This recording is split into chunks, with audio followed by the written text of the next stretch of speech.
All right, Shalom Akim. It's your brother Karab from GMS Miami. First and foremost, want to give all praises, honor, and glory to Yahweh by Hashem, Yahweh Shai, by Hashem, Wakah Kwadash, which is to say the name of the Heavenly Father, in the name of His Son, in the name of the Holy Spirit. I want to give double honors to the elder apostles of Great Millstone who rule well, which are the top biblical teachers on the planet Earth today.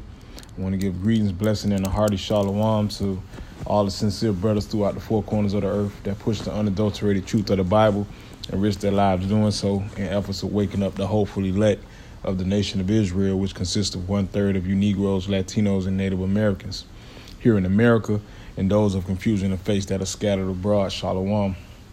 Okay, and you can see here on the screen it says there is a new world coming. Okay, and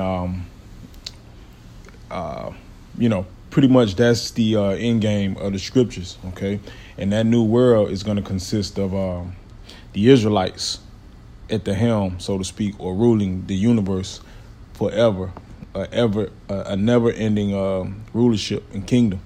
Okay, and that's pretty much what the good news or the gospel. Okay. Because the world we're living in, this is not life. We just exist in here. Our role is to make the elitists richer. Okay, it's not for us to put our kids' picture on Instagram and all this little social media bullshit and distractions that the so-called white man's put before us to make us think that we actually belong here, okay? But the scriptures speak absolutely contrary to that, especially if you're a Negro, Latino, or Native American, or through the flesh, you go back to the nation of Israel, okay? And when I say the nation of Israel, according to the characteristics that are mentioned in the scriptures and the attributes and the curses that were put on us as a nation, okay? And that's how we know, through the Spirit that we are Israelites, okay? Because it says in Deuteronomy, Genesis, the 49th chapter, that the curses will be on us as a sign forever, And if I'm not mistaken, that's Deuteronomy 28, if I'm not mistaken. But for the most part, that's what you see happening, okay? Because the nature of civilization has always been for a kingdom to rise and then a kingdom to fall, okay? And the reason why is because, like the scriptures say in the book of Daniel. Matter of fact, let me try to get that real quick. I didn't have it in the lesson. Let me see if I can get that real quick. Right, because the fact of the matter, the Heavenly Father controls all armies, all rulers, and always has. Okay, and we have accounts of, like Nebuchadnezzar being getting the spirit of a cow put on him, and he eating grass and bellowing like a bull and shit. But it just edifies the point that the Most High is in control. That the word in telling that He is Almighty, all powerful, would entail that He's in control of everything, okay? Let's see. Now, I'll look for it. Let me see. 1 second.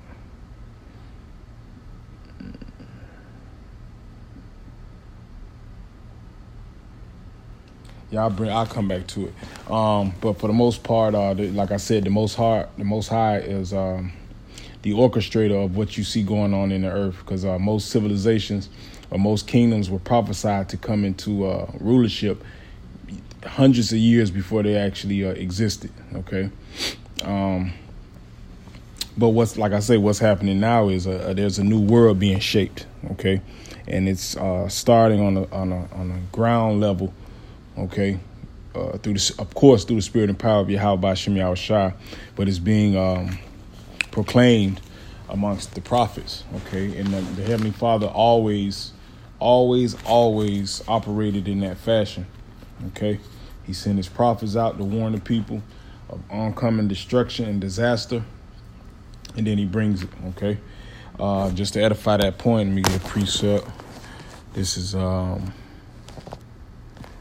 let's see what we go with. Let's go with Jeremiah. Let's go with Jeremiah 1 and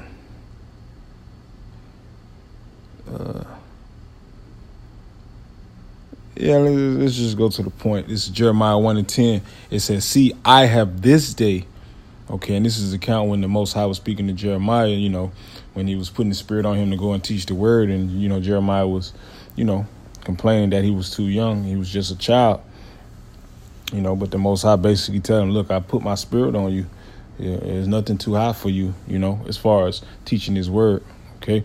So it's Jeremiah 1 and 10. It says, "See, I have this day set thee over the nations and over the kingdoms to root out and to pull down and to destroy and to throw down, to build and to plant." Okay. So that further edifies that there's a new world being shaped. Okay. And it's starting with the prophets. Okay. Of course, through the spirit and power of Yahweh Shem Yahushai. But this is the first manifestations of the new world being formed is when the Heavenly Father sends his prophets out. And like it says here, it says, "See, I have this day set thee over the nations and over the kingdoms to root out and to pull down and to destroy and to throw down, to build and to plant."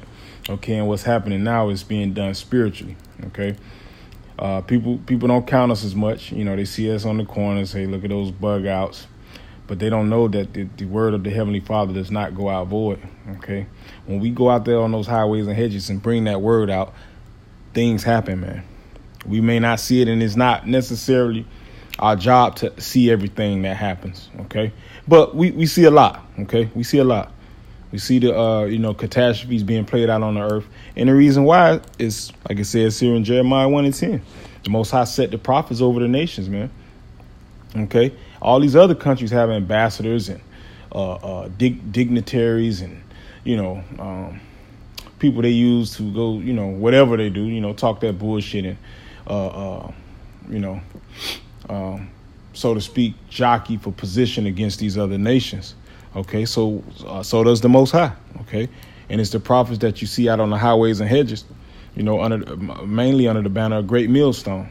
Okay, that are pushing the truth and sincerity. Those men are the house of David. Okay, and they're so to speak, rolling out that red carpet of destruction on this place, man. Okay, and what proves it? Jeremiah 1 and 10. Okay, get another precept, and this is the reason why that's gonna happen. Okay. Because look, hey, if you're okay with living here where pedophiles soon looks like we're gonna get rights. All the food is GMO. All the food is tainted, like the scriptures say. You should eat your bread defiled amongst the Gentiles. And the list goes on and on. Holes in the ozone layer, animals going extinct. Homosexuality being pushed on the youth. This place is just a fucking cesspool, man.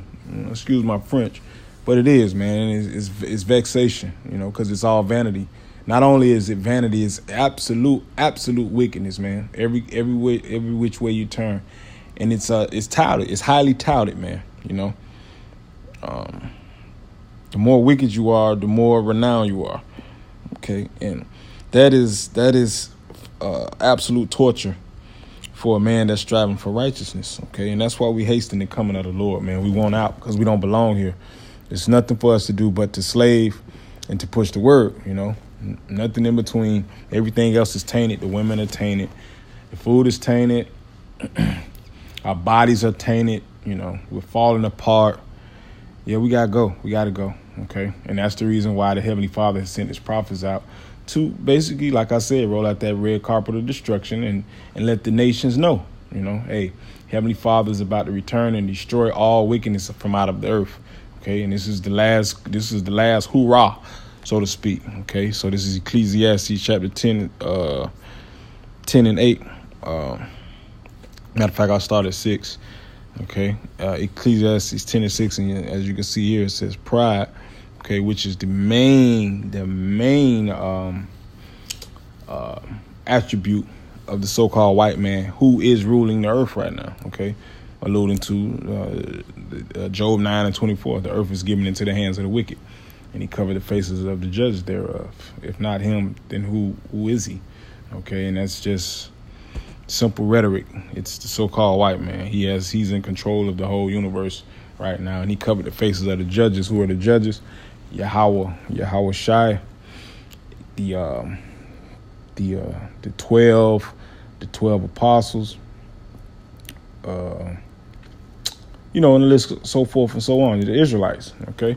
And the rate they've done that is, everybody, all the Israelites, everybody, all the characters of the Bible, or the renowned men, were Edomites. Okay, that's how they cover their faces. Okay, because this book is powerful, and if you paint the image of the people of this book to be white, society is going to look at the white man as holy. Okay, which is just a form of white supremacy. Period. Okay, but if you actually sit down and read the scriptures, it's plain to the sight that this is about African Americans, Negroes, and Latinos for the most part here in America, man. Okay, it's plain. It's plain. Before I actually even, I knew I was an Israelite back in 2006, but I had no clue which tribe, or I didn't even know the tribes. I just knew that I was an Israelite, and I believed that. But with no basic understanding, I read the book of Exodus and read the accounts where, the niggas in the wilderness, like I like to say, the niggas in the wilderness, and reading those accounts and seeing, look, man, those were Jake, man, or Negroes, Latinos, and Native Americans. Those are our people, man. I saw that clear as day, and I was sold on that, But like I say, it all boils down to, blessed is he that readeth, okay, and read to understand. So back at Sirach or Ecclesiasticus 10:6, it says, bear not hatred to thy neighbor for every wrong, and do nothing at all by injurious practices, which is one of the so-called white man's favorite attributes, injurious practices. Let's see.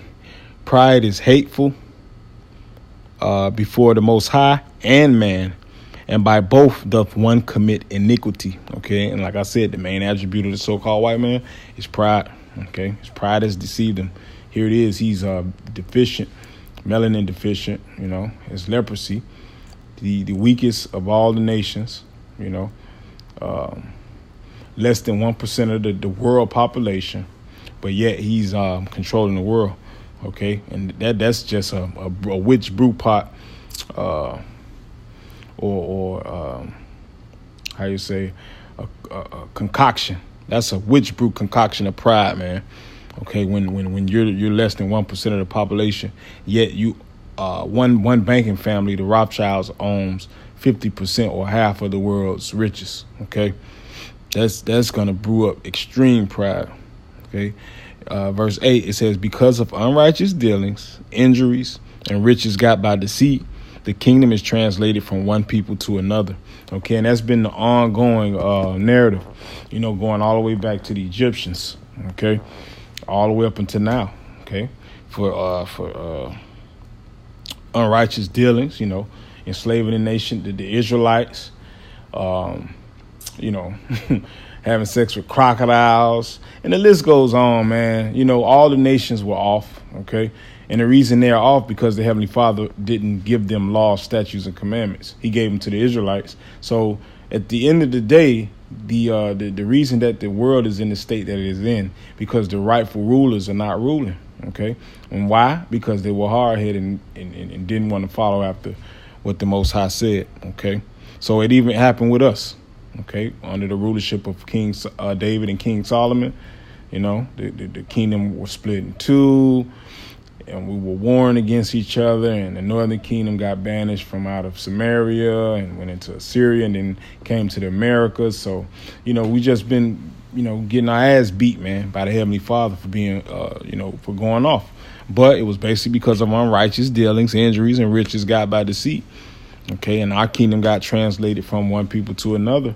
But now everything is full circle, and history repeats itself. So now it's time